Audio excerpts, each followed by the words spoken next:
Is there a feeling of, okay, things are going well, but a need to prove by going on the road and bringing it with you? There's always a need to improve, John. I think, that's natural. You know what I'm saying? That's why you practice. I think getting adjusted to coach, and he's kind of got a little bit of a Bill Belichick, to him, where it's like we're up 30 and he's mad because we're not up 40. You know what I mean? So I think that's just a natural personality that this team is taking, is to always want to be better. But I mean, obviously we didn't start off the year great on the road, so we can't ignore that. And we got to see and try to address why that was, and we got a good opportunity this weekend. Well, I mean, not improve, but prove. Right. Okay. So to show that it's real. No, it's real. I mean, it happened. I mean, I don't know. How would it not be real? Well, there's a difference, or maybe there's not a difference between home and road challenges. And oh, absolutely. Yeah, the road challenge is definitely different, but I'm just saying, like, inside of our locker room, inside of our team and our ball club, like, we don't second guess what we're doing. You know what I mean? Like, we're not going to say, oh, we won 6 in a row, but it's not real.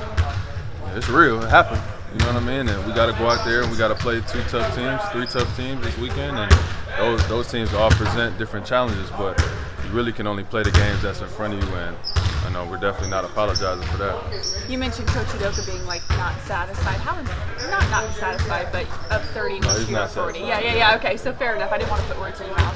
How important is that, especially for younger guys that are learning and ingratiating into the league? Yeah, we haven't done anything yet as a group. So I think the thought process is just handle the work that's in front of you, and you do what you're supposed to do. And every time we step out on the floor, we feel confident that we have a chance to win, especially if we do the things that we're capable of. And so we have different goals for ourselves, and until we reach those as a group, there's nothing really to celebrate or be satisfied about. We got to stay hungry, and this has definitely been a hungry group. I'm sure you're aware of Alperen's kind of offensive skill when coming here. Anything about his game thus far surprises you on that end, or has really caught you that it's notably impressive? Anything to know about? No, not really. I mean, because he's been doing it, So I think last year definitely people started to take notice of his skill set and things that he could do offensively.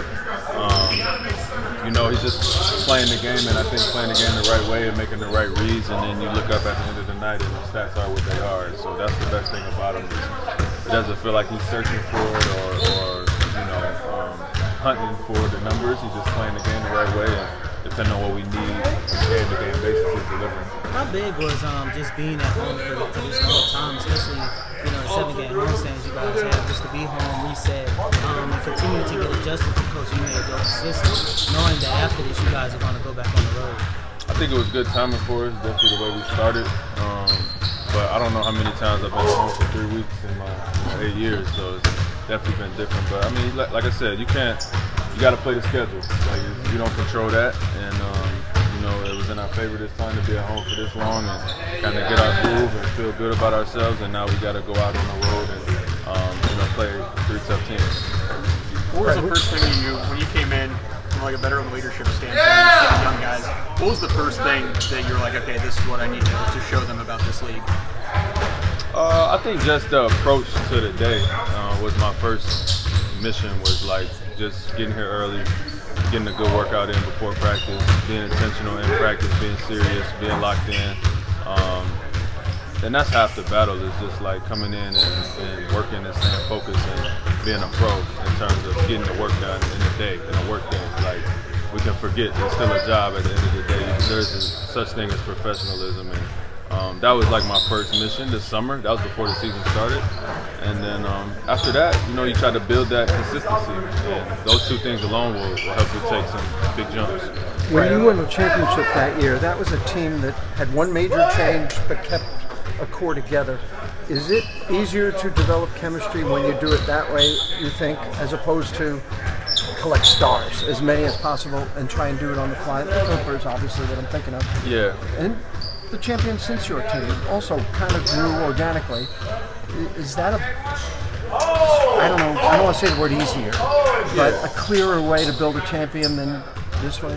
Yeah, I mean, 1,000%. I don't know how far you got to go back to find a champion that was kind of like put together in a year or two. You know what I mean? Like, most of the championship teams have been built whether they add a guy here or there or add a star in the middle of it, you're adding to what was already there, which I think is what you're speaking to. But I mean, I think that they will be judged on what they do in the playoffs, not November.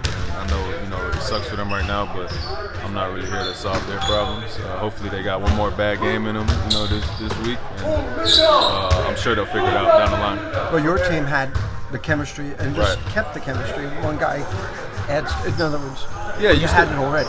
You still have to have a foundation in the core and a culture and things that you're building first and foremost, and then you add to that.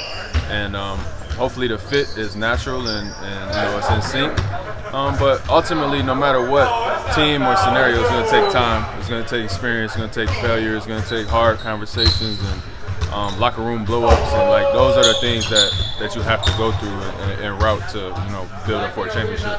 Fred, I don't know how much of an opportunity you got to watch the NFL this year, but the Houston Texans have exceeded expectations on what people thought that they would be. You all are doing the exact same thing with this 6-game winning streak. How do you all handle that type of success? Well, I wouldn't consider it too much success. I mean, we're 6-3. We got 70-some-odd games left, so we'll see where we end up towards the end of the year. We had a good week or two, and you try to build on that going forward. But I think all in all, we're trying to build out for something a little bit more than being 6-3 in November. I think this team has big goals for ourselves. You got a chance to see CJ play?